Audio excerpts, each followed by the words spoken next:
যখন এখানে রাসমেলা হয় সেই সময় লক্ষাধিক মানুষ এখানে ভিড় জমায়। তবে বিজেপির পক্ষ থেকে যেটা সূত্র যে 22টা আলাদা জোন করা হয়েছে, পাশাপাশি প্রচুর চেয়ার টেবিল রাখা হয়েছে যার জন্য মানুষেরা সেখানে এসে বসবে। আনুমানিক কত মানুষ সেখানে বসবে একটা হিসাব না দেওয়া হলেও সেই সংখ্যাটা যে কয়েক হাজার ছাড়িয়ে যাবে সেটা বলাই বাহুল্য। তোমার একটা ছবি দেখাই যে এই মুহূর্তে রাসমেলার মাঠের বাইরের চিত্রটা তোমাকে দেখাবো যে কত সংখ্যক মানুষ রাস্তার বাইরে দাঁড়িয়ে রয়েছে। যদিও এখন গেট খোলা হয়নি, তবে গেট খোলা হলে সবাইরা একে একে ভিতরে ঢুকে যাবে।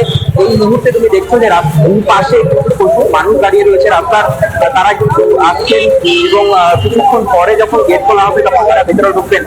এখানে কর্মী কিছু দাঁড়িয়ে রয়েছে, তাদের সাথে কথা বলবো। তারা এই যে আজকে মোদী আসছে কি বলবেন, কি বার্তা দিচ্ছেন? কি বার্তা? মোদী আসছে, মোদী ভালো ভালো বার্তা দেবে, তার জন্য এসেছি। হবে শুনে যেন জনগণ ফিরতে না, জনগণ যেন মোদীকে চায়, যেন মোদী এবার পরিবর্তন হবে, পরিবর্তন হয়। পরিবর্তন চান? পরিবর্তন চাই। কেন পরিবর্তন চান? তৃণমূলে কি করো তুমি? তৃণমূলে তো যেমন ধাপ্পাবাজ, চিটিংবাজ, ওদের তো আর এখন মানুষ জনগণ এখন চায় না। আরেকজন রয়েছে, বলছে দাদা পরিবর্তন হবে? পরিবর্তন হচ্ছে, আর নিরাপত্তা আসবে? আর নিরাপত্তা আসবে। ওদিকে দেখতে এসছেন, কি বার্তা শুনতে চাইবেন? জনগণের ভালো জন্য আমরা মোদীকে দেখতে আসছি। মোদীর কি সংকল্প আমাকে বার্তা দেয় আমাদের পশ্চিম বাংলার জন্য, তাই জন্য আমরা